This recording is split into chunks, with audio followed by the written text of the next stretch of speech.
The future of retail has arrived. Retailing in India is one of the pillars of its economy and accounts for 14 to 15% of its GDP. The retail industry is in the midst of customer revolution and is expected to grow tremendously in the coming years.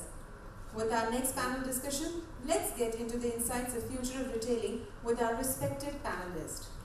I would like to heartily welcome Mr. Karan Mehrotra. Mr. Karan Mehrotra is co-founder and CEO of LocalBania.com. Mr. Karan had begun his career with a hospitality company catering to BPOs and MNCs in Mumbai and Pune, then setting up India's first water jet cutting plant in Umargaon, and then went on to manage Kingwood Marketing. We welcome you, sir.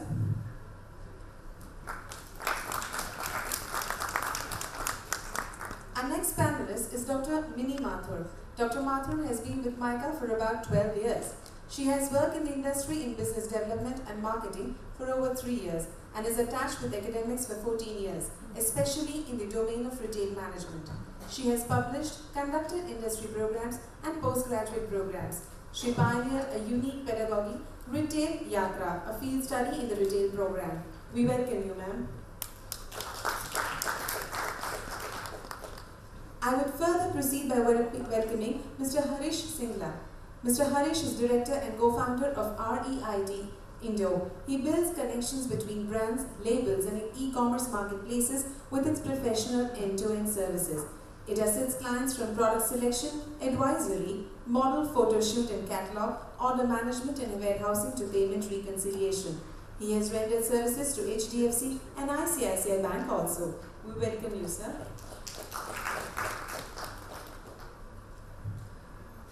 Now with pride, I welcome one more panelist, Mr. Jaydeep Parikh. Mr. Parikh is from Infibeam Limited, ranked as one of the top social media influencers in India. He has started many community initiatives in the space, including a training institute for digital marketing. He started the digital marketing agency Tej Soul Pro, which is a part of Infibeam now. We welcome you, sir. I would humbly request Mr. Anant Ranjan to come over the dais, please. Thank you, sir. And I would humbly request Mr. Ashish Jalani to kindly step on the dais to moderate the panel discussion. Ladies and gentlemen, welcome. I need not say again, a louder applause, please. Thank you. Good afternoon again. Hopefully everybody has gotten over their little bit of downtime after lunch, right? Are we ready for I think this is the last panel of the day, and it's a big panel, so we'll use all the time that we have. So again, the panel is about future of retailing, right? In my opinion, future of retailing not only involves e-commerce, e-tailing, but also, as we discussed with the panel, it also involves a lot about what retail will innovate into. So I think the way we'll start is for the panel to kind of share what retail should be looking at going into the future with obviously the introduction, with the coming of e-commerce now. So we'll start from this end and move down. Good afternoon, everybody.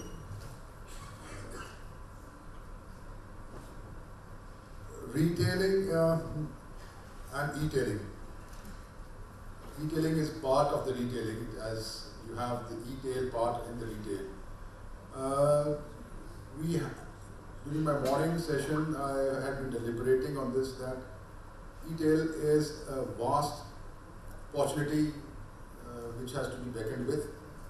We need to understand there are certain gaps wherein the customers have not been identified by the brands per se, or we have not been able to reach to them, or there are certain logistical complications or apprehensions of reaching out to certain places. So I still believe e-tailing has come into India in a big way and has gone a long, long way to go. So I think very correctly, e-tailing definitely has a long, long way to go. But that does not necessarily relate to physical retail completely disappearing.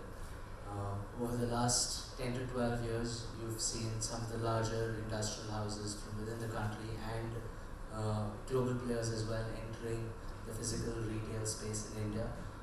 Big box stores is what they're called. You have 50,000 square feet, 1 lakh square feet, mega marts, hypermarkets, so on and so forth.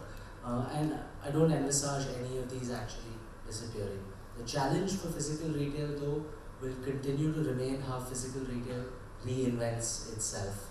So you now see hypermarket formats with coffee shops inside. There are a couple of hypermarket formats in Bombay that I know of that now have baby care, creche facilities in store as well. So I definitely think you will see the larger physical players also respond to the challenges that have been thrown out by the prevailing and growing e-commerce industry. And I think over the next 5 to 10 years, there's a lot of exciting times ahead for the entire retail industry as a whole. As far as future of retailing is concerned, if you start looking at Indian retailing vis-a-vis global retailing, internationally, the physical retail, or as we call it, organized retail, has set up its base, and then it moved on to the online version of it. I feel in India, while physical retailers, the organized ones, the modern trade format as we call them, were still trying to set up their base, but still taking baby steps, and suddenly we were boom, and the online thing came in. So it's currently, at least in 2013-14, it seems a hype and it seems really big. But then as I agree with him, we have to find a way as far as Indian retailing is concerned, whether it's physical retail or the online retail, we have to find an Indian model to it. And that's what me being an academician, I always, all my research has proved that it has to complement each other. You cannot work in isolation with each other. So this complementing, this integration is somewhere currently missing in India, and that's wherein we have to move towards it, and that's where in future lies.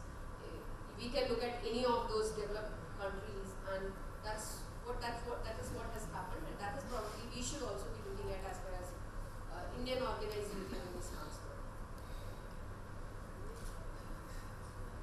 Good afternoon, everybody. See, as Karan has said about there's a good future about retailing, and Mini has also highlighted that there has to be a model which should complement each other. There is one physical stores are there. There are few stores are there which are like a part of an e-commerce. So they have to go hand in hand. They cannot be operating separately. A lot of experiments has to happen. A lot of innovation has to happen. Like Karan referred that coffee shops in hyper cities. So there could be. I still remember one phrase one senior banker, Mr. K.V. Kamath, was saying 12-13 years back that there would be a time then t-shirts and baby diapers would be sold in bank branches. So I think time would come that sometime bank branches are selling your retail products, and retail stores are selling coffee, and coffee stores are selling some other products. So that it has to work in certain way. Yes, that there are a lot of experiments which are happening, which I think only time will tell that in which way we are going. So a lot of experiments, I would say, that's happening. A lot of learning has to happen with all this year. The biggest debate in e-tailing and retailing, I mean, either they are going to kill each other or not. So that is the biggest question. If you recall 5-10 years back, when malls were starting coming up, everybody says Kirana store will die. But now we say malls are dying, but Kirana store is still there. So let time come. I mean, as Mini mentioned, there will be some Indian model for this technology, and things will rolling up smoothly. So that is the point. We should wait one or two more years, and we will have some Indian model for it. So again, the panel has very varied views on this, right? I want to add something to it. Following the e-com industry, right, just like the rest of the panel that is involved, we're also involved heavily in the e-com industry. I don't believe that it's necessary that we follow the world's model. Okay, so I'm agreeing to most of them saying that there will be a model that we develop, okay, as a country. And maybe that's right, that we haven't gotten there. But what I disagree with is that, as we were taking baby steps with modern retail, but we, with e-com, we're finally looking at the challenges that modern retail had and overcoming them, right? So, like I covered in my morning session, modern retail, their biggest challenge is real estate. Right? E-com finally gets us something that we are not bound to the real estate anymore, right? So anyway, some thoughts I have beyond just what the panel was saying, but now, obviously e-com is here to stay, right? We all know that. I don't think it's a hype. Yes, it might be hype as far as I covered in the morning. Media covers it more than it should be covered. That's a separate question. But as far as hype for an industry, it's here to stay. So let's kind of ask the panel, if the industry is here to stay, who are these people? Who are our customers for this new channel that is out there? And we'll start with Minnie to kind of give us some insight on who this customer is. Currently looking at the e-tailing industry in India, again in contrast to global retailing, it's a very young customer. Those youngsters. I'll give you one quick example. We are an institute of about 400 students who are in the age group of 20 to 25. And we are getting about 20-25 deliveries, which is the online deliveries, almost every day on an average. So look at that's where, as far as India is concerned, that's the customer for larger part of the categories. And essentially I did a dipstick trying to understand what are the categories which are being delivered at the institute. And they are generally books, your electronic items and so on. So as far as in India we are categorically dividing the categories versus customers. As we were discussing outside this panel also, that there are certain categories, the food and grocery, wherein the decision maker is the woman. But then if you look at the distribution, it's quite moving towards the working woman. We say working woman is a two-sided sword, while on one hand she's working, and there is another opportunity because she's accessing internet almost 24 hours a day. So she's also the right target for majority of the e-tailers. So one, as far as age group is concerned, obviously they should be young, because psychographically some of the researches that we have done also proves that they should be risk takers. They should be spendthrift, and spendthrift would come only when you have enough disposable income. So they are young, they have enough disposable income, and they are ready to take risk, because most of you who are probably online shoppers also would know you are really not sure in terms of what is it that you're getting. Currently that's the status of, and that's where there are people who are not really they are really not confident with this e-tailing or with this online shopping per se. This is one part as far as metros and tier 1 cities are concerned. There is another study that we did, and we found, and I think most of you guys again from the industry would know that. I think I'm forgetting the brand name, but for them about more than 50% of the deliveries for that particular brand happen in tier 2 and tier 3 cities. So there's another customer for specifically online in tier 2 and tier 3 cities who are not really exposed to physical stores, who know that there is Puma, there is Nike, there is Adidas as far as running shoes are concerned, but who would not have actually been able to experience them physically. And that's wherein again an opportunity for retailers to attract or to lure those customers through online shopping. They are the other ones. So specifically again, as I just said to conclude, category wise we have different kind of shoppers. We have shoppers in India based on the kind of cities in terms of metro, tier 1, tier 2, and tier 3 cities also. They are different as far as segmentation of shoppers is concerned. So, Karan, as Minnie mentioned, by category, there are different types of customers out there. So you're from grocery space. Can you share with us what that customer looks like in your space? And then I think maybe Anna and Harish can also share in their spaces respectively what kind of customer demographics their customer is.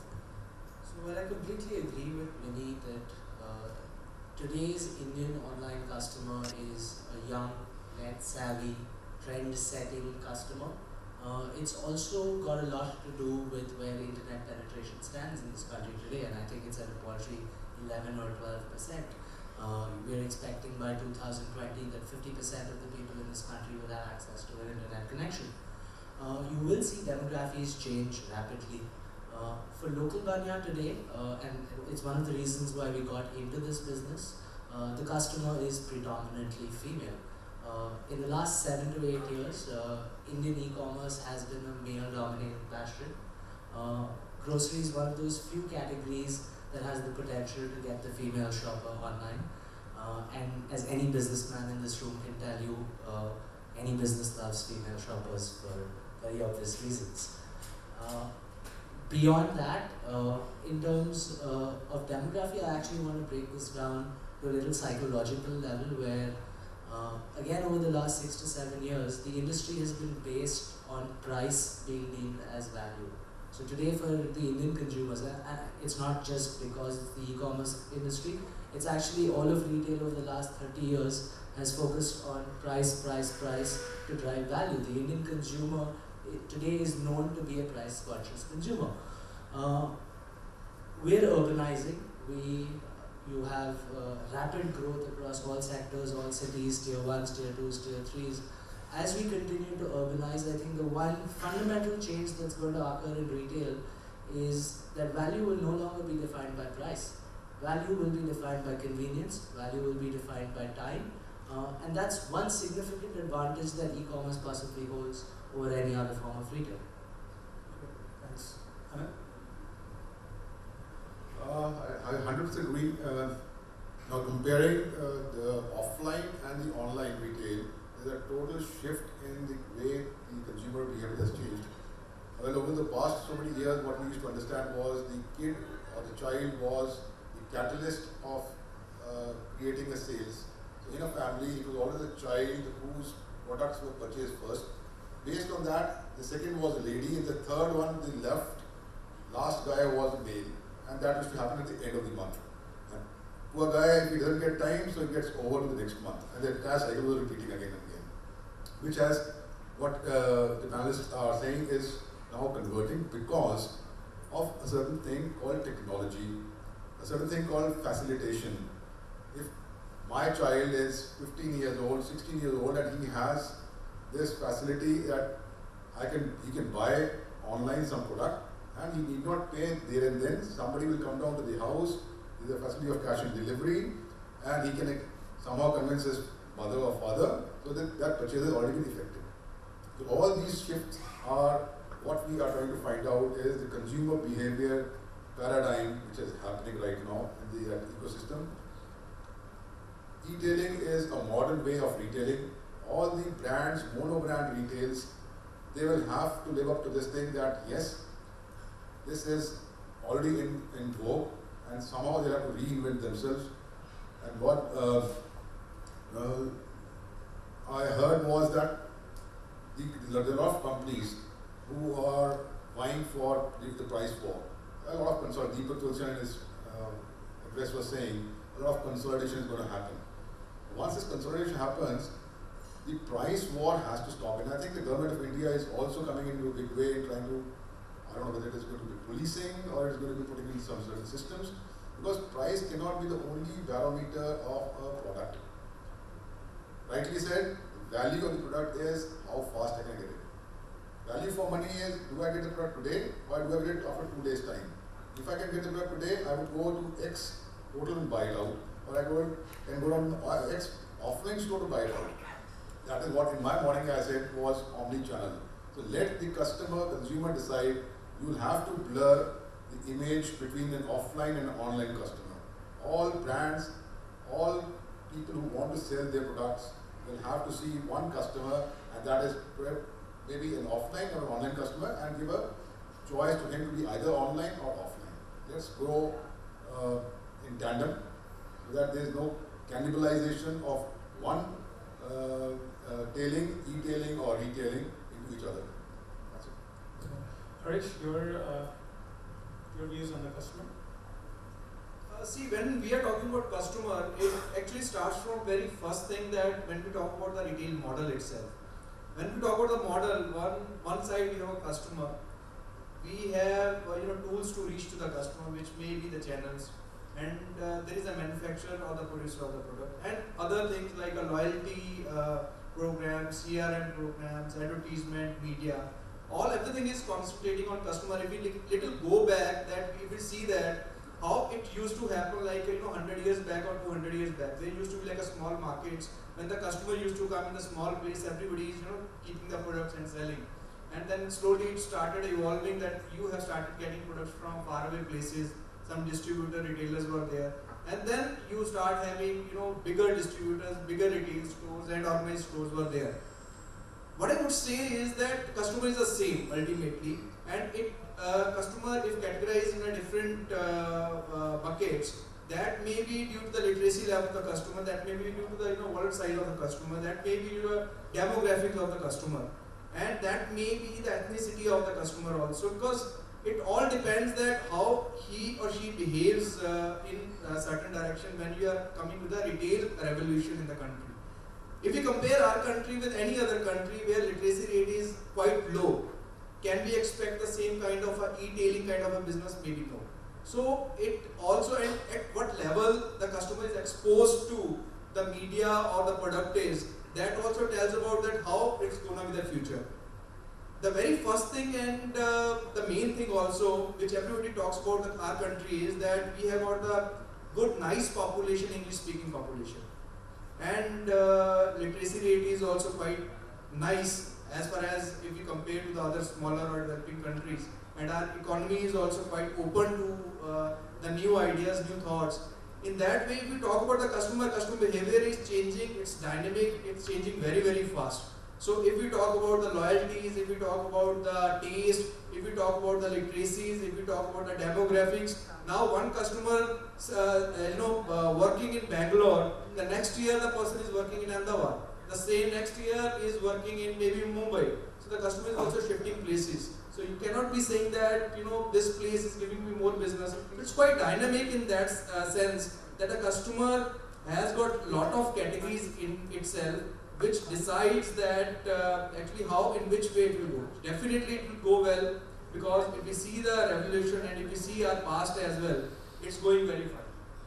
So to round this off, Jaideep, everybody has a view on how they look at this customer. So when you're looking at it from your perspective of marketing to this customer, who is this customer to you? So people marketalize us, we categorize customers. For example, if you want to sell diapers, so of course we want to target people who are having babies. So how we come to know that these people are having babies? So many of us are updating lifetime event on Facebook. I got a baby. And second year, people like us will start trapping you for selling diapers. So this is how we categorize customer, and this is how we are getting data. Where is media? For example, so if your wife is pregnant, so you start searching sites like baby centers. So which gives you pregnancy advice, which gives you baby advice. So our advertisement will show on this kind of sites. And eventually, people will come to know our product, our services, whatever we are selling. And this is how we are reaching to customers. So that this one, paid advertising is one way. Other way is using search engine. So as in previous session, we are discussing search engine optimization. So we try to focus various keywords which probably customer will search, and this is how we reach out to customers. So Harish, you had started talking about how do you reach to this customer. So can you just talk about these channels that you're alluding to when you're saying that you're reaching out to these customers? Yeah, just to continuing that thought which I was talking about, the channels. Like earlier it used to be like a one channel only, okay, at a one marketplace in a village that where you used to buy the product. Then it started having shops, then having markets, then having malls, then now even the online thing. So, and when we are talking about, see, in our business also, which I am presently managing, where a lot of brands are there, want to sell their products. So, whenever we are talking to any brands, they want to be present on all the channels. All the channels means is like online and offline. If we talk about offline, and offline is also divided in like a 2-3 parts. One is like they have their own stores. Second could be they are selling the product through a distributor. Third could be a large format stores, or they are manufacturing for a bigger brands as well. On online, if we talk about, there are channels like they are selling through their online portal, their own online portal. They are selling on marketplaces. they are putting their advertisement on classified portals like IndiaMart or Just Dial, that from there they can start getting inquiry. So ultimately on channels, Ashish, which I just want to say is that because channel is something, it's like a backbone of a retail. Because it is something which is connecting the producer or the manufacturer who is making the products to the end consumer who wants to consume the product. If we go a little back, just like 50 years back, when the product was, there was like a lot of songs in our movies that, okay, where are you going, or you bring this product to me. So like these products were not available to people. Like a person sitting in maybe Shillong, he is asking, she is asking for a product of a Mumbai. So people used to make songs out of it, like, okay, it's like a big thing for them. But today this is not. Even a few years back it is not. So channel is going to be a very important play area in retail market that it has to play. And every manufacturer or a producer, they want to be present on all the channels. They don't want to leave any single opportunity. Even the consumer's mind also, it's there that if you are present only on one channel, maybe your product is available only on, say, such and such retail store, the customer will see you lesser than a product is available on all the stores, which is online as well as offline. So my thought is that channel becomes like, it becomes a backbone, it becomes like, it's a bridge between the customer and the producer. So I think Harish multiple times mentioned the concept we were talking about earlier also, which is omni-channel, right? Every channel that is out there. And Minnie, what is your thought on how should retail or e-tail, it really doesn't matter, approach this whole omni-channel space that Harish is mentioning, which is all the channels out there? I'll put an example here, which I studied in, read in one of these reports, wherein Target Corp was facing a similar problem, and that's wherein they wrote to all their vendors, like all the brands, saying, please, if you have something online, there should be a demarcation of products. So if say Nike is available online, it should be a different model as compared to something which is available offline. And that's wherein that would also attract customers, because as shoppers, all of us would not really want to stick to online. We would also want to, being social animals, we would want to go out shop at a physical store. And that's wherein, from the brand's perspective, from the marketer's perspective, it's very essential to demarcate what is it that shopper is getting offline and what is it that he or she is getting online. But if we start looking at making the same models or same things available at both the places, there would be cannibalization. And that's wherein it's a very strategic decision from the brand's perspective specifically to see what products or what models or what flavors to be available offline and what to be available online. Karan, your thoughts? I think I have a couple of points to add to what both Harish and Minnie are saying. I think when we're talking about omni-channel retailing, I think the channel definition needs to be just a function of the product and the vertical that you're in. Certain verticals work better in the physical space, certain verticals work better in the online space. Ticketing, for example, is it's almost wiped out the physical ticketing industry, because just as a business vertical, it works so much better on a digital medium. And then there are other verticals that work just as well across all channels of retail. So therefore, I think that it's actually a very localized business vertical decision, channel presence. To add to what Minnie was saying, I think this is what I was also talking about earlier, in terms of the customer demography. I don't think, again, is a function of channel, because the customer demography is also a function of the product that you're selling. 2 years ago, when we entered this online grocery business, we thought our primary clientele would be working couples, dinks as they are called, who the major restriction is lack of time. But 2 years into the business now, surprisingly, they're nowhere close to being our target audience. Our target audience now includes demographies like young mothers, who for very obvious reasons can't get out of the house to do their grocery shopping. Surprisingly, senior citizens, and I think we've been a boon to senior citizens, because grocery shopping means lugging home bulky bags of 10 kilos of atta and 15 liters of oil and so on and so forth. And surprisingly, we've managed to tap a huge NRI network that is now buying groceries online and getting them delivered to their parents at home in Bombay and hopefully soon in other places as well. So customer demography again I think is a function of product and vertical of the business as well.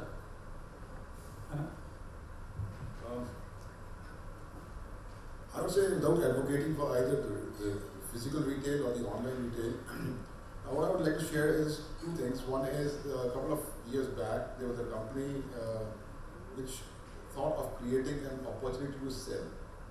In the retail sector, you always talk about OTB, which is open to buy, what to source, when to source, at what price to source.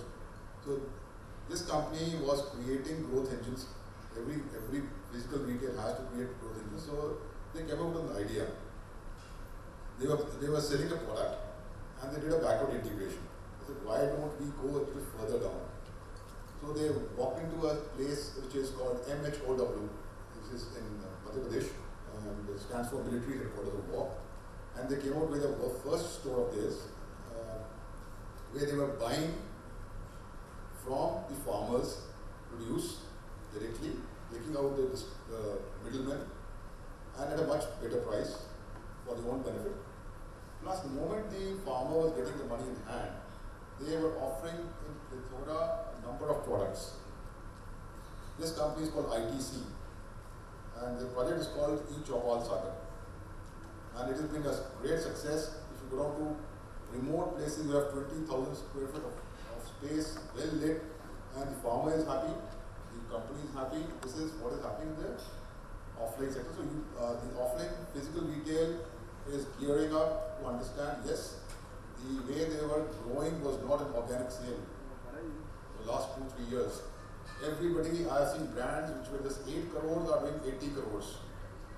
There's some brands where the physical retail to e-tailing, the percentage was 30% is e-tailing and 70% is retailing, which has gone vice versa. And the top heads are also getting shutted out because of the lower gross margin when selling to e-commerce. So physical retail will find its own way. There are also, we are in touch with, because we are dealing with these kind of people, there is a concept called CSC. Anybody who's worked in the government sector would be knowing this. Any idea what CSEC stands for? CSC? Nobody? It's called Community Service Centers. And this is being done by the Government of India in the technology field. There are about 80,000 community CSCs operating in the country. These are very small, एक छोटे से गांव में एक सरपंच होगा, उसकी छोटी सी दुकान होगी, so that becomes a community center. Wherein a person who is in the village also has a mobile phone. He wants to do a top up of his mobile, doesn't have the money, so this is being microfinanced by a middleman. So these opportunities are being created at the entire India level. So this is physical retail will definitely find its place. Online will have to be, I would say, put in the right perspective. There are always a lot of corrections happening, a lot of consolidation happening, but there's a miles to go in e-commerce, and it is there in the next 2 years' time. We'll be seeing 1 lakh crore of business happening in the e-commerce sector. Great, thank you. So again, till now the panel has kind of covered for you, who this customer is, how do you identify this customer? They've talked about the channels. How do you reach out to this customer? I think what works in this flow obviously next is to, what are the supporting factors for these channels and to reaching out to these customers, such as customer CRM, right? Customer relationship management or customer loyalty, analytics, digital marketing, etc. And so why don't we start with Jaideep? And Jaideep, let's start with digital marketing. And I know you started talking about digital marketing, but how is that medium, or how is digital marketing used to support reaching out to these customers? So, for example, if I had a query right now for any telecom brand, whatever brands I'm using, so I'm not picking up call because I'm so important to them. Next time they keep saying you are important to us.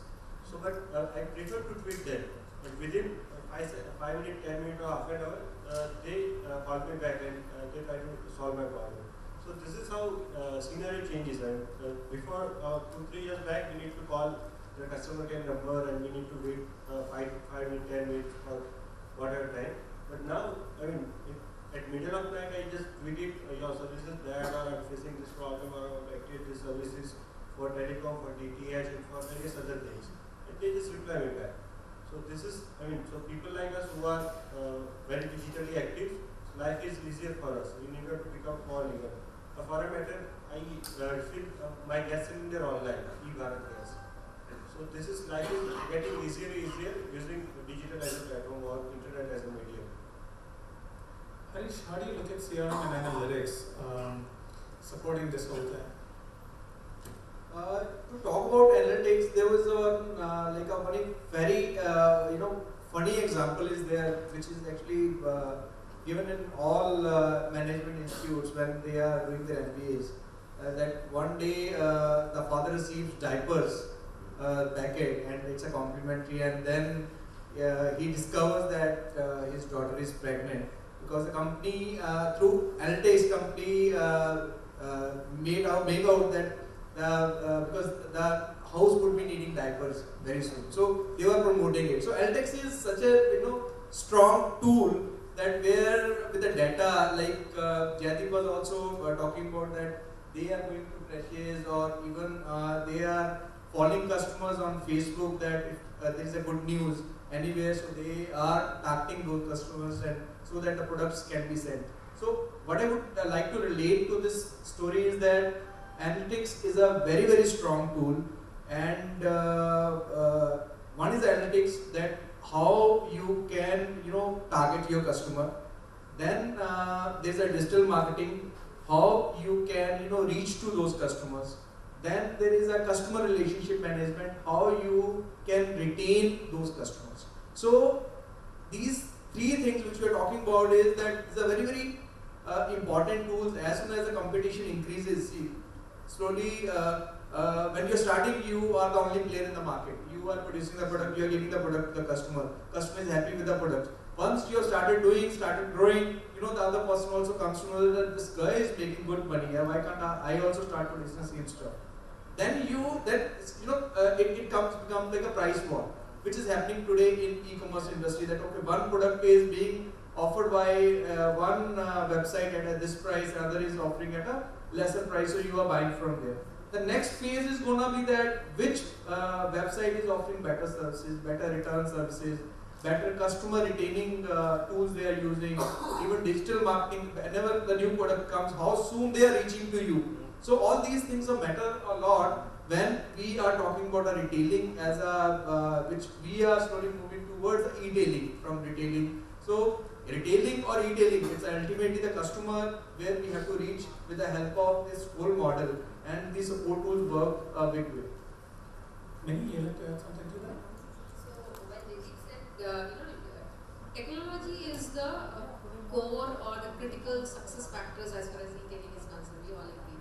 So while technology has made the life easier for the customer, it's actually made the life hell to the brands and retailers as well.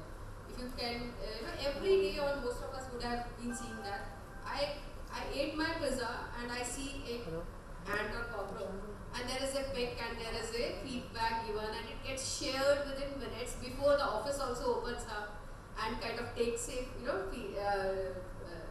step to rectify that, or it's all over it. And that's wherein it's a good thing also. So we should, I was interacting with somebody who was into insurance business, and they said how we are looking at, so again there also integration comes into picture as far as technology is concerned, as far as experience is concerned. I'll just quickly share this. Whenever we talk of modern trade retailing, we talk of experience. We say, oh, lighting plays a role, and lights play, music play a role, and color plays a role. But all of us would agree, even in online retailing, I had a very bad experience with one of the cab fellows yesterday. While they were promoting, saying you download our app and we give you a promotion of X percentage. But it was so difficult for me where we are going to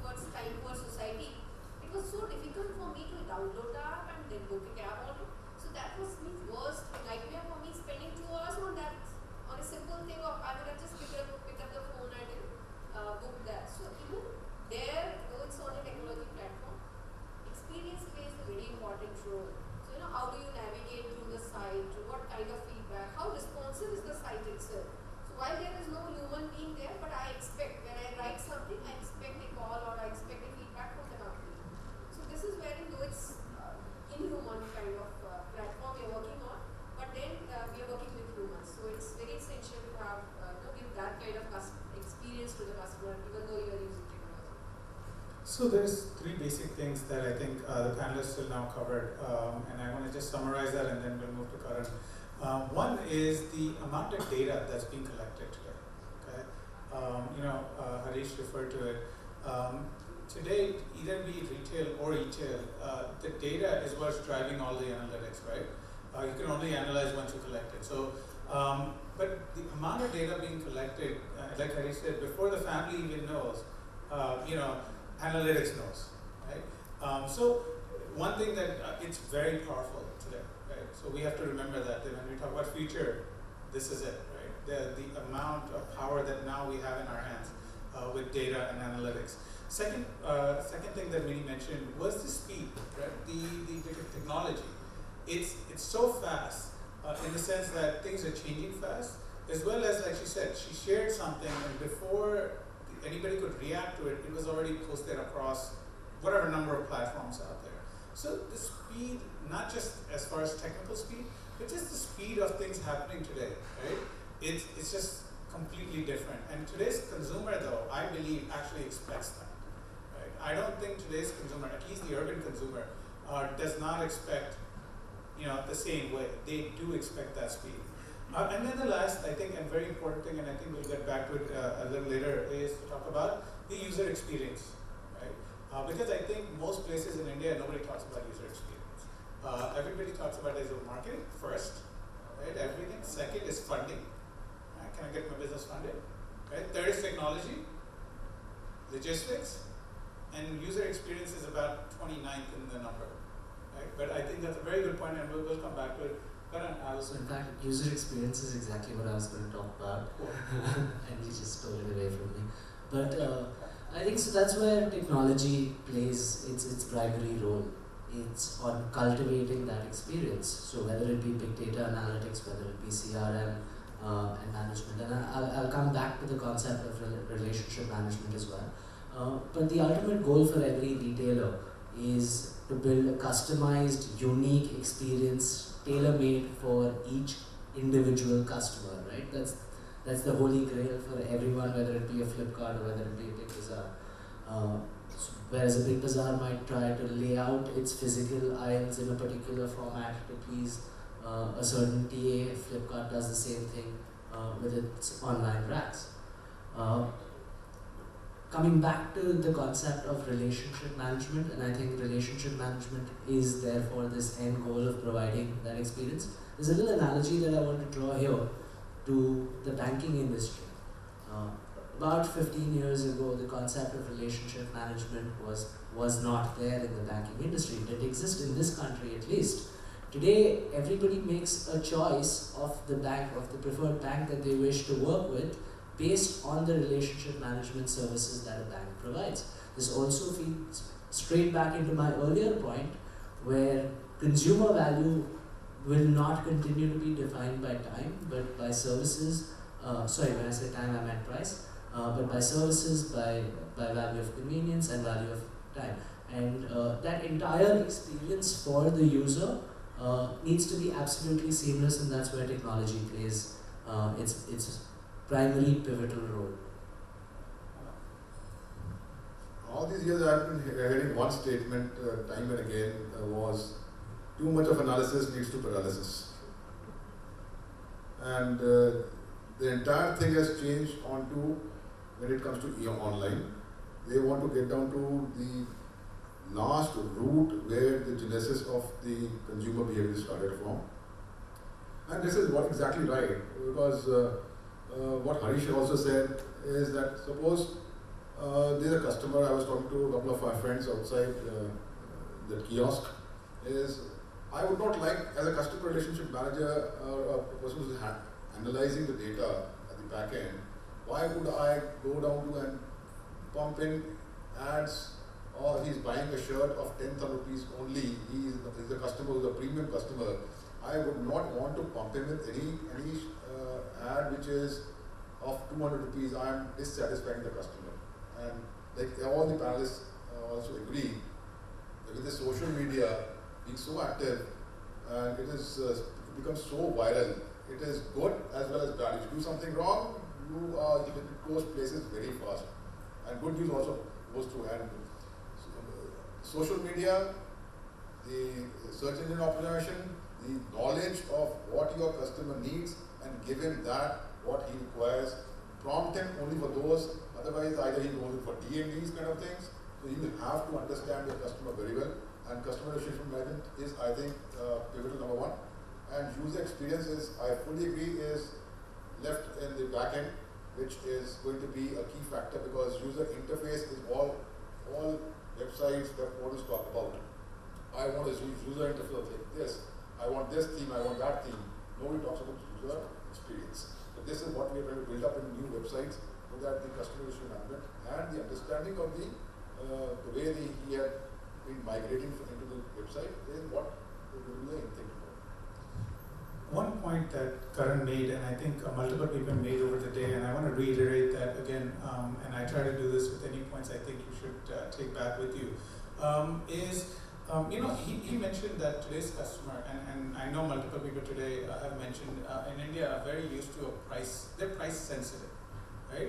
In India, every online customer is price sensitive because we made them that way, okay? But that is not necessarily your future, right? That is not the future customer. And we have to remember that, right? There's three things that Karan mentioned, and I'm sure there's more, but I just wrote down what he said. One was convenience, right? That is, remember, we talked about advantages of e-com this morning, right? Convenience was one of those. So our customer has to come to us because of convenience. The customer has to come to us because they're doing some time saving. Remember, we talked about timely information, right? And then thirdly, I think he mentioned, and I'm sorry if you didn't, but you mentioned something else. I wrote down product selection, right? What products you're able to offer to that customer, right? They're not coming to you to particularly just compare and save some costs. They're coming to you because you offer something unique. And we talked about products in the morning, including product customization, which cannot happen often offline, right? Because that's a feature that works very well online. Okay? So that's the reason why the customer will come to you. So just reiterating what everybody said over the day, as well as what just Karan mentioned, that these are the things you need to kind of take back as to what that customer is. One thing that I want to explore, and I know we didn't talk about it, is Ashish, you're saying about customer. One thing I just want to little speak about. See, we are all talking about the customer here. Which hat we are wearing is like, okay, as a manufacturer or a producer. Sometimes we have to think about that poor manufacturer or the brand owner also, who is selling the product. So, because many times, every retailer is asking for a margins from the manufacturer. Okay, give me 50%, 60%. Okay, I'll charge 50% out of it. And then that guy gives 50% sale to all the customers. But ultimately, who is getting the hit? The person who is making the product, who is manufacturing that product. So we know that it's becoming difficult day by day. I just want to give an example to it that someday it has to change, and somebody has to take a lead and make a stand that, boss, I'll provide this product at this price only, and I'm giving the best product. Okay, you have to take it or not to take it. This is your call. As Karan has shared a couple of examples of banking industry. As I worked in that industry, I just share one example that HDFC Bank was charging for a debit card 99 rupees in like a 2001, 2002, 3. And at that time, most of the banks, they were giving free of cost. But slowly, and at that time, they were charging average quarterly balance charges. You have to maintain this much balance. But slowly, every bank has started, charging the same way. So what I want to say is that remained as a better servicing bank. Experience may be different of different people, but ultimately I just want to say that somewhere a customer also has to understand that anything which is coming to you, at such a convenient way, in such a right manner, and such a big discounts, it has to pay some price. So one price has to. Thanks. We'll take questions in 5 minutes. So just remember, we'll take your question in 5 minutes. There's two other things I have written down that I want to cover, and one I'll interject in the middle, and something that I just remembered I wrote down. We've been talking about mobile first, right? Everybody keeps on saying mobile first. I said it too this morning, saying mobile first, mobile first. So what is the perspective that you look at future of retailing from the mobile perspective? Right? How does mobile change retailing? If I could pitch in, a lot of people, in fact, there was a company, there's still a company called PepsiCo. They wanted to increase their business. And the CEO, you all know her name, she decided what time of the day is that my first product is consumed.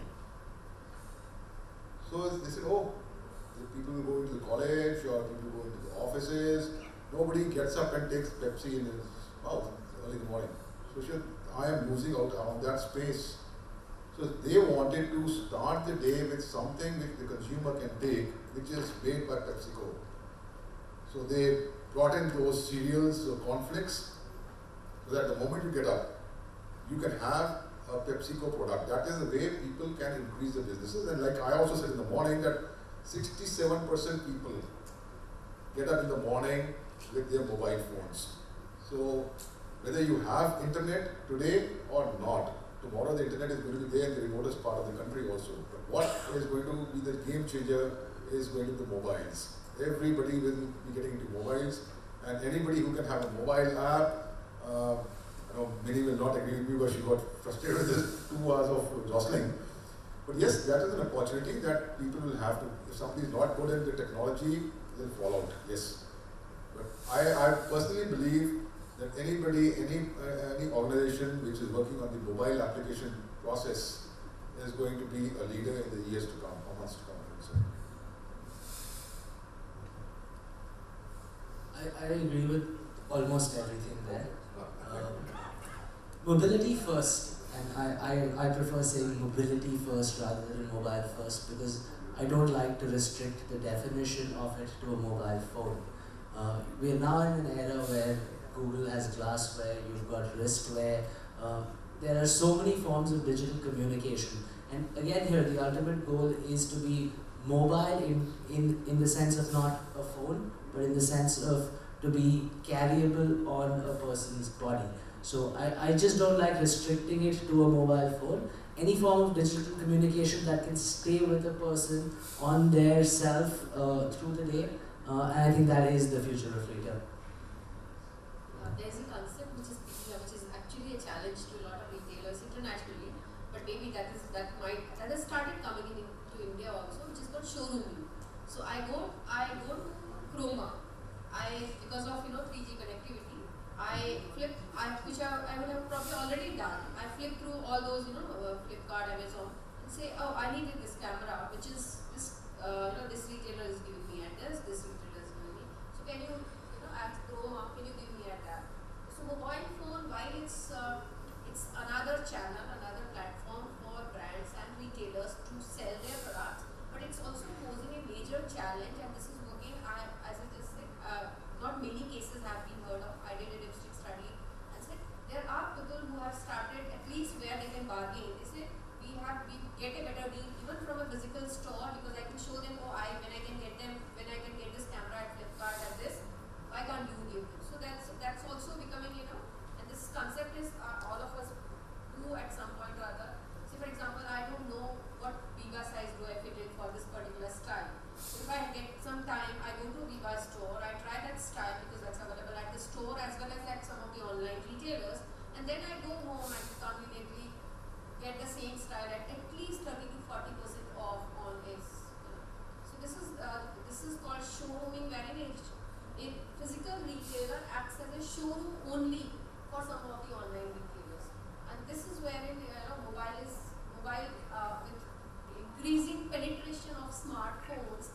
This is I can see a lot of challenges for brands and retailers unless they divide saying this product is for online retailer and this is for physical retailer. Anybody in the technology here can always organize mobile jammers in stores. I would simply add to it, I think most of things are the same. Mobile first, mobility first, and how to integrate both the things. I think maybe mobile one or anything, because if you are buying a product from Chroma store or you are buying Chroma website, the product should be same, it should be same inventory. So the future is that which we can see that even in US it has already started, where the store has got the product, the same inventory is there online as well on this store. You go there, either you buy from online, from their store, which is a competitive price, vis-a-vis other website, shopping portals providing the product, or you buy from the same store, you try it, then use it.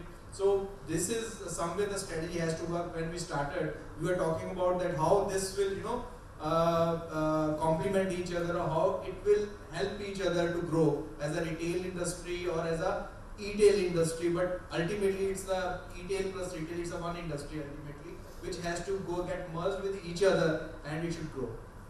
So, very important point that Harish made again, that it's, remember, retail, e-tail are just channels, right? It's ultimately selling your product.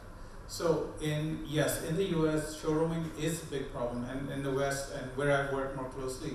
But retailers have found ways to keep the customer in the store. So, it's not such that they lost all, initially they were losing business back to the e-tail guys, but they found a way to keep the customer back. Maybe it was through offering a better product selection, or maybe some extra service that they were just not getting online. But that's a great point, that we need to remember that it's one integrated way to sell, okay? It's just two names for it. When you look at it, how does mobile change the whole perspective on marketing to these customers? So, I mean, when we talk this whole industry, so we talk about internet first, and mobile change that game first. So if you want to take broadband connection, you are ending with few thousand rupees a month. If you want mobile broadband, 3G, so few hundred rupees. So this is how internet users starting. More internet users we are getting over the mobile, and this is how games start changing. So if you as Mini, I guess Mini mentioned, in tier 3 cities, tier 2 cities, there are many users, but they are not having stores. So how they are getting internet connection? Via 3G or via GPRS, if I'm not wrong. So this is how games are changing. This is why people are ordering more from tier 3 cities, tier 4 cities. So this is the thing which every retailer or e-tailer should start thinking, because when you have retail store as well, there are various things. For example, using Google Maps, you can locate your stores. So you must be on Google Maps. So there are various techniques you should use as a local brand as well. So mobile will it's not limited to mobile apps. There is other use you can do it.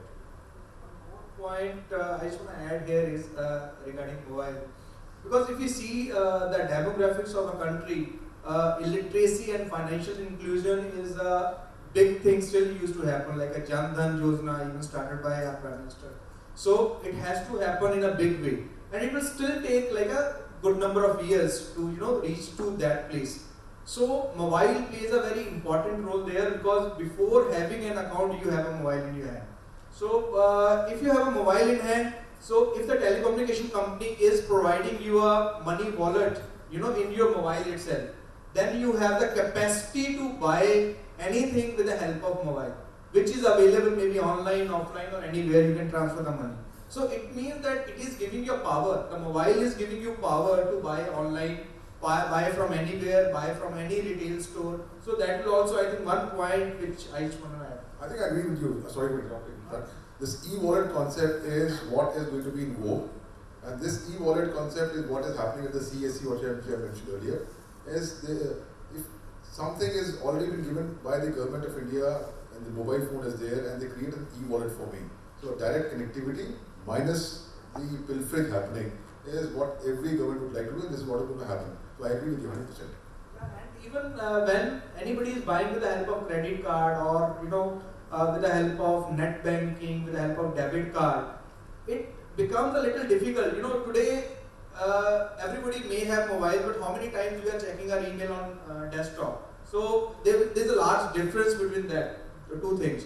So it will help in big way, so that even you can reach to the interiors of the country, like the last guy maybe sitting in Leh Ladakh, or maybe in Kanyakumari, or maybe in Jaisalmer. So you can reach to that way. It's out of context, but I just wanted to share how to identify your customer. This is called KYC, Know Your Customer. While I was at Bata, I had a company head, a managing director. He narrated his story to me. He was from a company which delves very deeply into rural markets, which was basically untouched by other big brands. Company name is Hindustan Lever Limited, and this guy was in a very senior position, and he had to train a new trainee. So this trainee had been studying in Oxford, and then he came down to India, and he was the son of one of great statesman called Mr. Prem Bhatia, who happened to be the editor-in-chief of a newspaper published from Chandigarh called The Tribune. So this gentleman comes in, his name is Mr. Anand Bhatia. Normally, Hindustan Lever used to do a test marketing in the rural markets, primarily in Nasik, के आगे एक जगह है ओजर, which has got a big factory there. So beyond that, they used to go down and take people there. So Mr. P.K. Dutt, who happened to be in Unilever at that time, Hindustan Lever, and Mr. Anand Bhatia, they went down to Nasik. From Nasik, they took some mode of transport, and Mr. P.K. Dutt took him to a very small village. And they stayed overnight in a dark bungalow. Next morning, the statesman's son wakes up and meets his boss. And the boss looks up to him and says, okay, fine, wonderful. He's in for rural market with a three-piece suit with a tie. So he does not say anything. He takes him to the village where there is a sarpanch sitting in. And the sarpanch was sitting on a gadi, and he was having a bidi. So Mr. P.K. Dutt introduced this guy, Mr. Anand Bhatia. Anand, he is your customer. This guy understood that this is the customer. He took off his three-piece suit, he took off his tie, sat down. He was never a smoker. He smoked one bidi. And that is when the chord was met. And Mr. Anand Bhatia went on to become the director in Hindustan Lever and then a director in Unilever. And single-handedly, he has created a brand which was 150 crores in 1993-94, is almost about 700 crores today, called Relaxo, which is basically footwear. I just want to share this. So I think the cardinal point here is, when I am a seller, either on eBay or on Flipkart or on Snapdeal or on any other platform, I am also a customer for somebody. Somebody is scouting for me. So unless, if I feel cheated that this guy has not been giving me the kind of service that I am deserving, I would not want to go down to him. And that is one thing is for sure. We have been pampered a lot by giving extra discounts. Harish mentioned the manufacturing edge. A person will go down, it can be nafe mein nuksan, but nuksan mein nuksan bhi nahi leta. The only business of any business is to remain in business. So as long as the manufacturer is manufacturing, you are able to sell. There will be a time very in the near future is this price war has to end.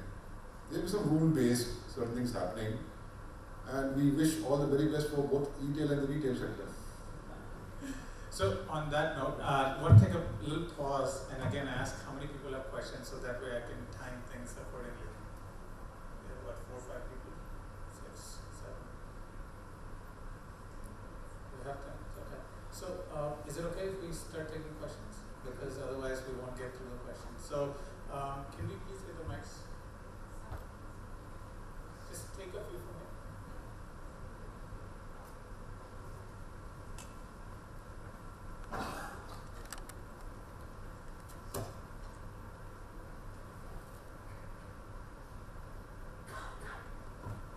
Hi, I'm Ash. When I talked about the analytics, the bar of analytics tracking the consumer behavior, it also comes with the one issue of privacy. So, do you think Indian consumer care about privacy, or what are the steps retailers should take to mitigate those concerns? I'll just make a comment, and I'll let the panel make a comment.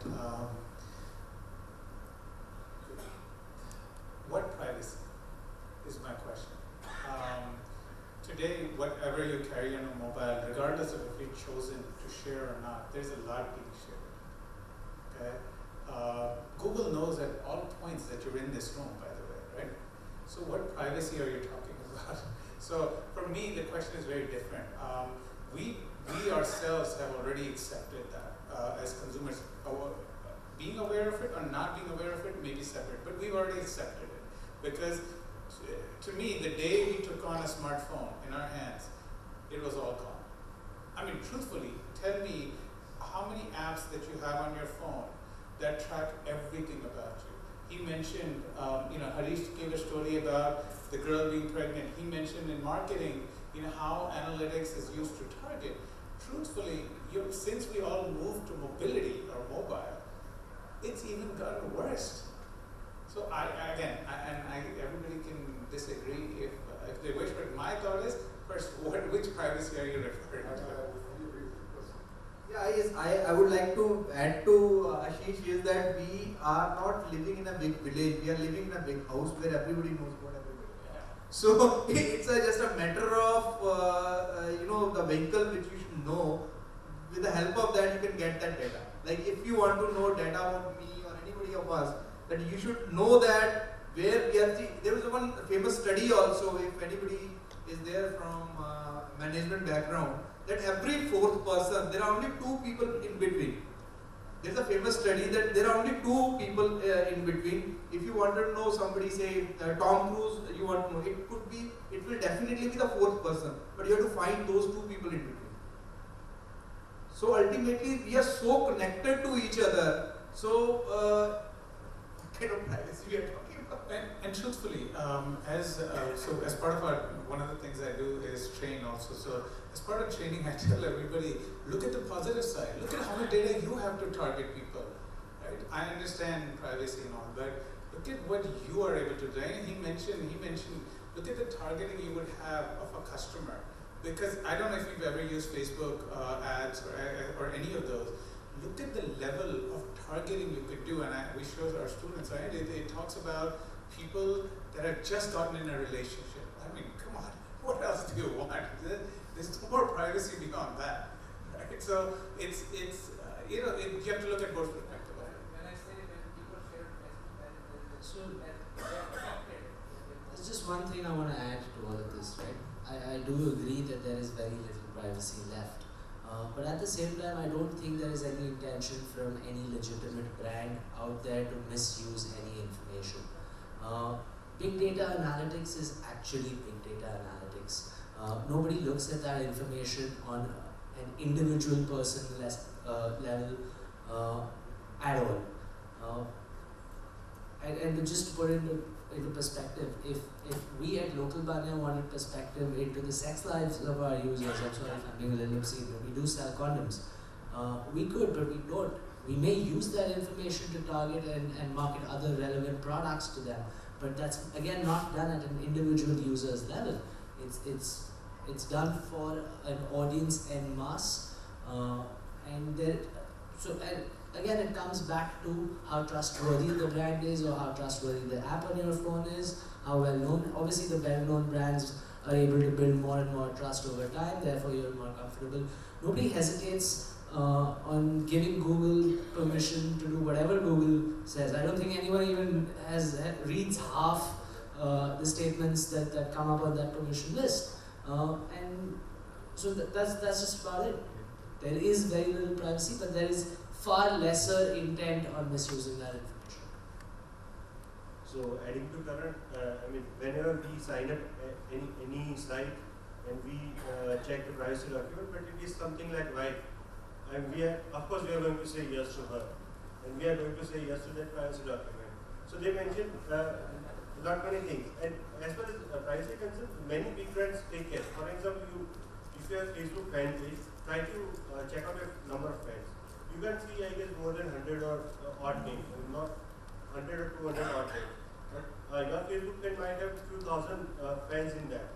But Facebook is also not giving, though your Facebook page, fan page owner, Facebook is not giving entire list of all 1,000 users. So this is how big brands taking care of privacy. And people are not ashamed of discussing anything personal anymore.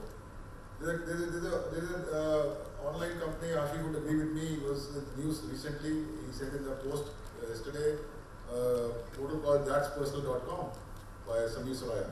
That's not the point. The point is, I have not given you permission. Yeah. You are tracking. That's not the problem. Facebook can post something that is my idea, it's my intention. But I have not given you permission. I agree. That's what it is. Even if I have not given permission to the government of India, I know that if somebody from the intelligence department will be tracking me. See, today the meaning of tracking has changed, because even if you do not like being tracked, you don't have an alternative. It's a TINA factor, TINA factor. There is no other alternative. You have to accept it. That is an issue in the West and not in the inside. As long as we become a West, we'll have to take out a W first. And I think with Facebook and WhatsApp, they are giving more and more open sources. Like, the moment I get it in the order, I check it. So it means I'm making it available to the larger public. And through, there are so many of them who know that I'm there. So it's more or less saying I'm not giving permission, but you are putting something about you on your open sources. Not only that, if you almost have read in the newspaper a week back, Xiaomi phones are disallowed by all the Air Force personnel, the Navy personnel, because they believe that everything which is coming from there, somebody is eavesdropping. And even if you don't think somebody is eavesdropping, I think somebody somewhere it is. I think maybe the camera here and there. So I think that's the parameters have changed. Somebody walking into the wall. The server is back in China, that's why Come again? the server is back in China. That's See, why- who knows? Somebody in the US will be tracking us. Oh, these guys are talking about Amazon and all the online companies. Who knows? I do not know myself. Okay. Stop it. So, had you, in Germany, Google Analytics is technically illegal things because the servers in the US. And Google forcefully put their servers into Germany if they want to continue the business. So that government should come into picture and, so this is I think the last thing that I want to add is when you do consume a brand or a product, you are giving them permission to track in that list of permissions. If you aren't, nobody's actually tracking anything that they're not putting in those disclaimers. The only thing I want to say is Big Brother is watching. Big Brother is watching 24/7. I think in India it's a very normal thing, but European Union is very strict on it. If you open any European site, they have to put up a banner or pop-up that we are tracking you. We are tracking your cookies. Unless you can't proceed. So offline we are doing it. We write this area is under CCTV surveillance.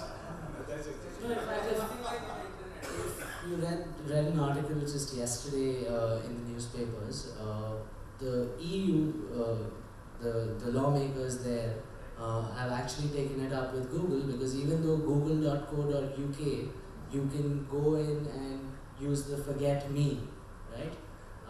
But at the same time, google.com, if you run the search results and compare them with the google.co.uk, you can pull out the differences and find whoever is asked to be forgotten and get their data, specifically their data, and therefore they're now more prone and more vulnerable to people getting their information than they were earlier. And it just very quickly, it all goes back to also, and as somebody asked earlier today about the rules and the regulations, right? So given that the industry is at that very nascent stage, these rules are being built, right? So the privacy rules, the consumer protection I talked about, the Consumer Protection Act that I've seen hasn't been implemented yet, but there is a now new addition for e-com in there about price comparison, about the price that you can sell at, what the customer can expect. So all of this will slowly come, like in the US or the Western world, whatever you're seeing today has been in process for 15 years, right? It took them 15 years to get that. By the way, people talk about rules and regulations in India. It took America almost 10 or 11 years to implement state-wise tax regulations for e-com. Okay? They couldn't get it done for 10 or 11 years after their e-com was bigger than ours. Right? So these all will come. Right? So all the rules and regulations will be implemented in time. So as we are discussing,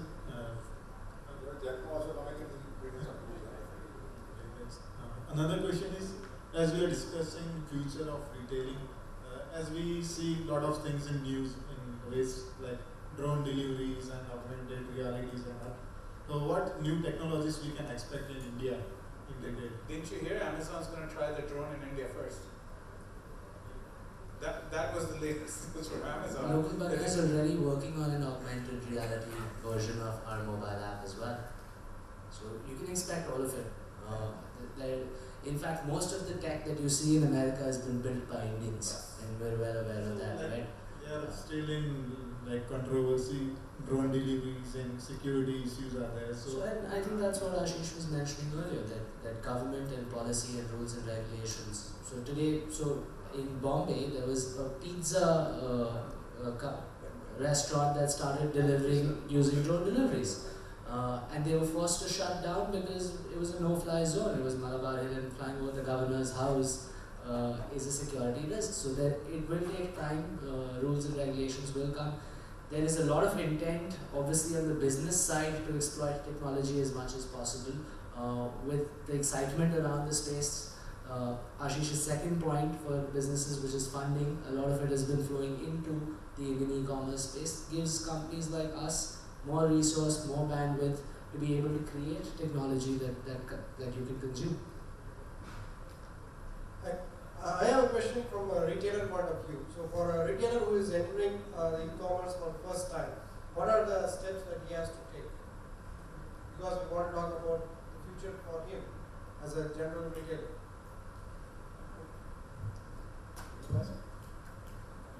So first step, find a good IT partner so we can help you out from making design, or you can opt SaaS model. SaaS called software as services. So they have ready to use platform. So you just need to plug and play. Technically you need to purchase a domain and update inventory. Rest of the thing will be taken care by the SaaS partner. So that is comparatively low model. And to pitch it, Infim also deals in the discount SaaS model. It's called Builder Bazaar. So this kind of things you can do. Second thing, you need to take care how you're promoting your product. You want to restrict geography wise. For example, you want to deal with only Ahmedabad, only Gujarat, only India, whatever. So make conscious decision on that. And then third, try to manage shipments, logistic part. And as we already discussed, CRM. So this will be key issue. So how you can delight your customer. If you are moving retail to e-tail, online things, so customer delight is more crucial factors nowadays. Let me, to me, before you even make any of these choices, there's much bigger choices to make.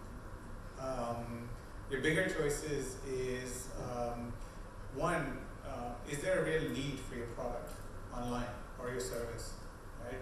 Let's forget all this, right? So when you were asking, your first time going online, my first question is there a real need for it, right? We don't want you going online just because your neighbor is online, right? Your next door store is online, and that's what mostly happens.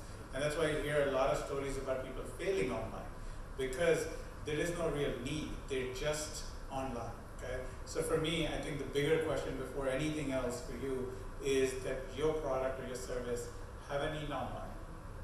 How can you decide it should be online or not? I'll answer it.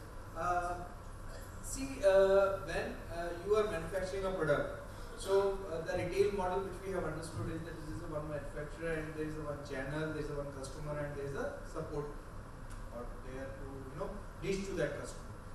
Now online is just a channel. So what you are expecting out of this channel? Is it a sales? Is it a branding? Or is it just a Me Too factor? So if it is a Me Too factor, I don't know that. I think you may have a better answer for that. If it is a branding, if it is a sales it will take time. Even if you think about when you started your business, you started retailing your product in an offline market. It took years to reach to the last customer. It took years to develop distributors. It took good time to develop those retailers to start selling your product. And in the same way, because it took time, and this is how you took time to develop that brand. That people should start seeing that brand. Okay, they have started asking that people are ready to pay some premium about that brand due to standardization, due to pricing, due to maybe many factors. So it is the first objective one has to understand first, that why the person is going online. As Ashish has said very clearly that, is there any need to go online? What is the objective of going online? Online, if it's a branding purpose, okay, 7 million people will be seeing your product whenever they will be on your category. It's a wonderful feature, free of cost, only just you have to upload the product. For branding purpose, if you are going, wonderful. If you are going for sales, it will take time. It will not happen immediately. And if at the cost benefit ratio, one has to understand, because putting your products online maybe with the help of your own portal through classified EMR types or marketplaces. This is a good, nice money which you have to spend on a monthly basis, which may go to in lakhs. So you have to see that if you are spending say lakh rupees a month, how much sales you are getting. If you are getting a sales of say 2 lakh rupees or maybe 4 lakh, which is again a very high sale which I am talking about. Everybody doesn't get that kind of sale. So which comes to a 25% cost, and then other logistic cost, labeling cost, storing cost, then return cost, so many other costs are involved. So one has to be very clear that why you want to go online. So I don't think the fundamentals of business change with e-commerce, right? The fundamentals of business continue to remain the same. So if you want to enter the online space, step one, market research. What we did before we decided to take the grocery vertical online, we went around, we asked 500 people who we didn't know before whether they would consume that service. In our case, 90% plus said yes. So it made logical sense to, of course, do it and go online, and it's as simple as that. It's not only about the product, but then what is the value proposition that you're giving from the management? So are you giving, are you in that product set, or are you in pricing? Are you giving convenience? What is it that you are offering, or are you giving selection? So like as I mentioned earlier, tier 3 cities would not have those options, so I'm offering them to those cities. While in say Jayanagar in Bangalore, wherein a lot of working couples are there, maybe online sabjiwali.com would work better as compared to Gujarati in cluster in Ahmedabad, where people are more going every evening and buying fresh veggies. So you have to understand the value proposition with the product and then enter into the online level. I have two questions. तो आपका जो पूरा team जो price war के ऊपर, तो मैं जो इंडस्ट्री में फॉल करता हूँ जैसे इंश्योरेंस इंडस्ट्री में, तो पहले 2002 में हमारा 10% मार्जिन था. आज प्राइस वॉर बहुत है, बहुत हैवी डिस्काउंट मिल रहा है कस्टमर का, और फिर भी एजेंसी मार्जिन वो भी शूट अप हो रहा है 30% 40%. और आज ही तक हम लोग समझ नहीं पा रहे कि इंडस्ट्री मतलब इंश्योरेंस कंपनी को मार्जिन कितना था. अभी लास्ट ईयर में सब ने प्रॉफिट किया, और लगता है और 5 साल में तो सब लोग कितना प्रॉफिट करेंगे मालूम नहीं. यस, तो मतलब प्राइस कौन डिसाइड करता है? प्राइस वॉर है आप लोग सोच रहे हैं, लेकिन जो सेल करने वाला है उसको क्या मार्जिन पता नहीं है किसको. See, insurance industry, insurance business I held for 5-6 years, so I know the inside of it. I can answer the specific to insurance. Insurance industry is regulated by IRDA, which everybody knows.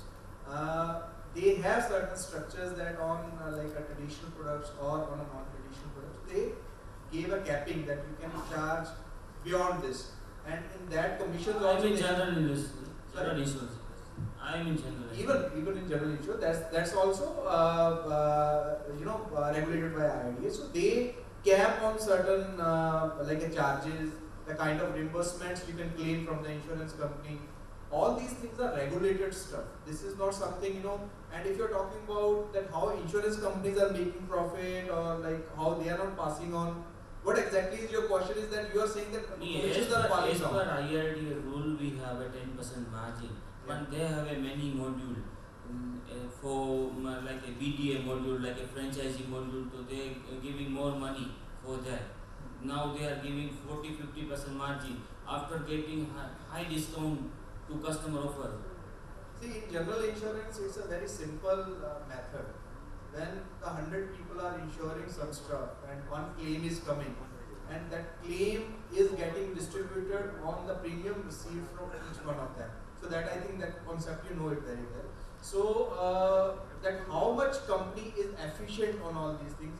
The biggest company would definitely be able to absorb bigger, kind of a commission. Like if you talk about, I can take names. I think ICICI Lombard or like HDFC Ergo, which they are big companies. So they can absorb, just to develop one channel, maybe a franchise model or maybe a broker model or maybe their own DST team.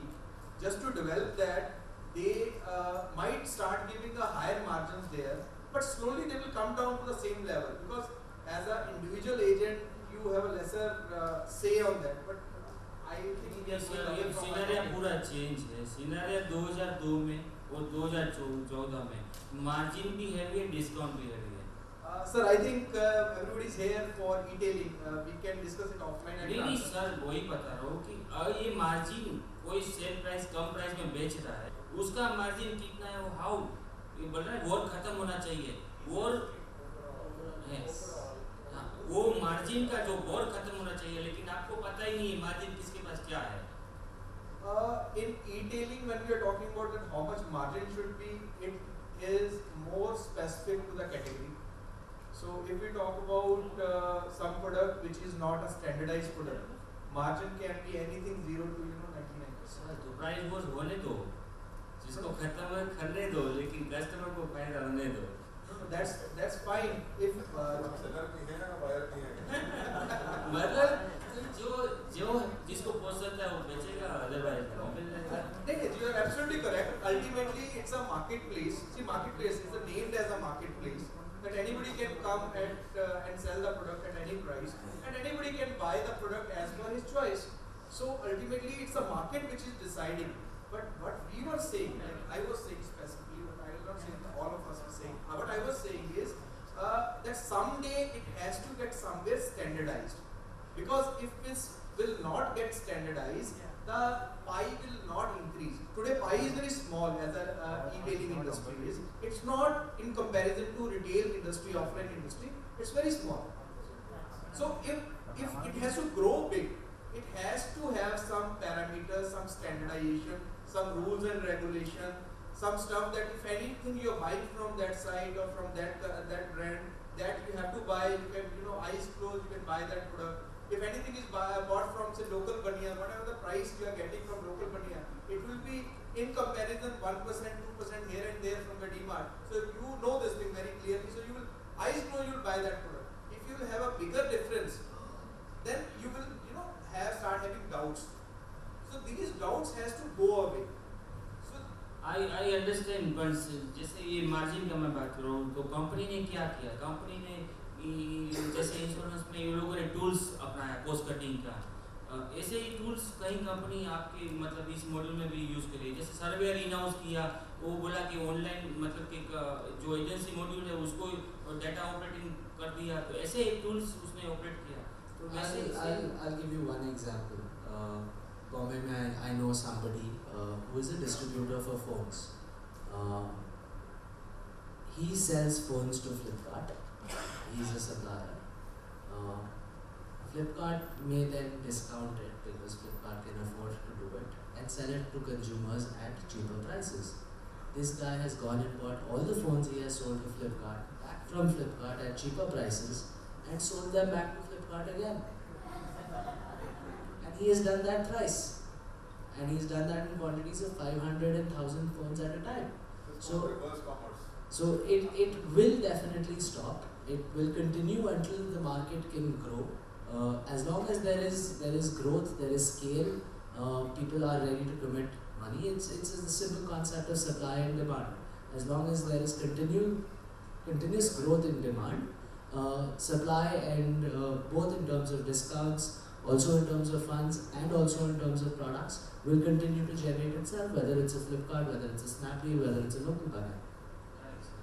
Second question, यहाँ हो रही है producer की बात, मतलब एक manufacturer है, एक डायरेक्ट उसको सेल कर रहा है, मार्जिन कर रहा है, वो बिटवीन मतलब जो डीलर है, डिस्ट्रीब्यूटर है, उसका क्या होने वाला है, the channel partner.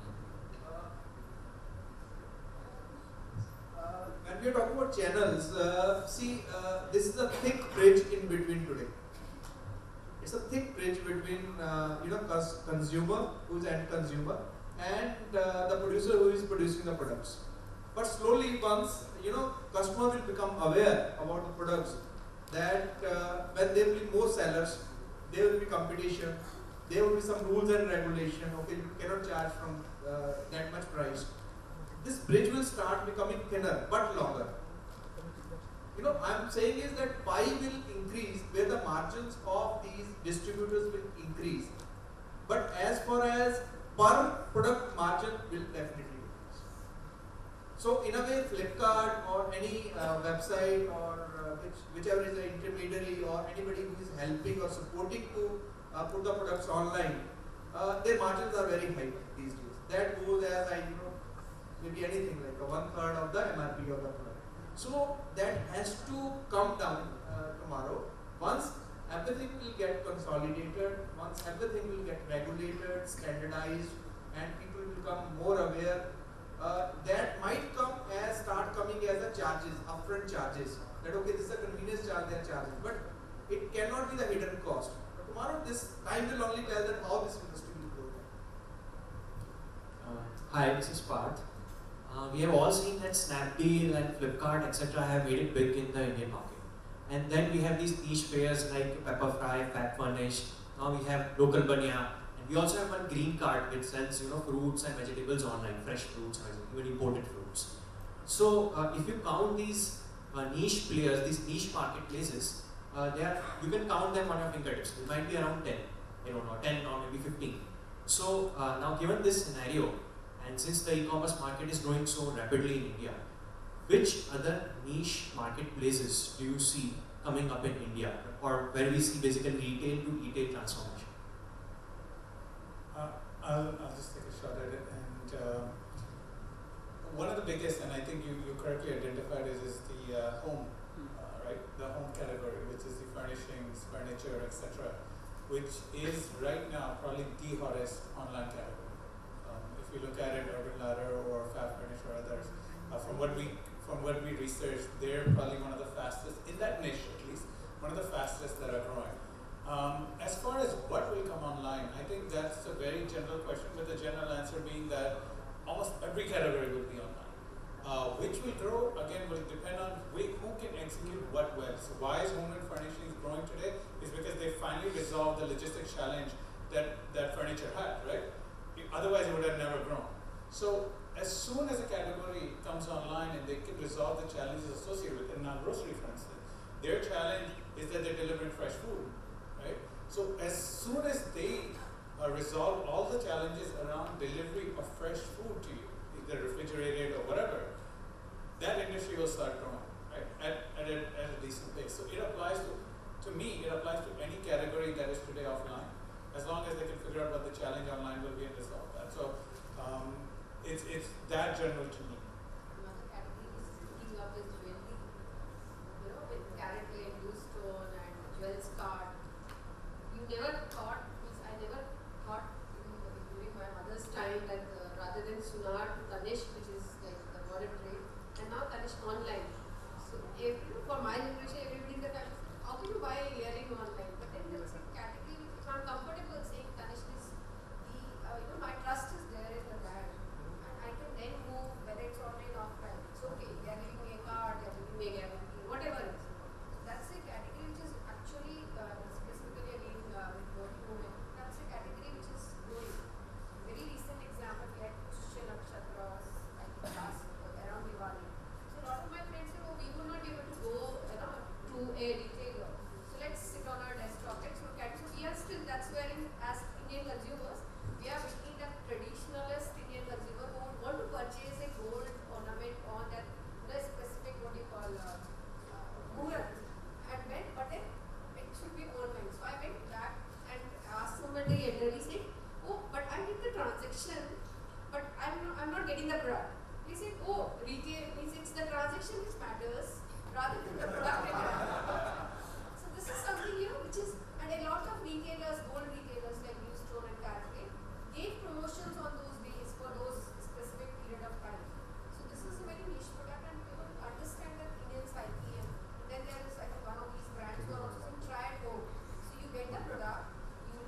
got something out of today, some knowledge, some extra insight, because that's what we shoot for. Our goal is not for you to come and just listen to us and go home and forget it.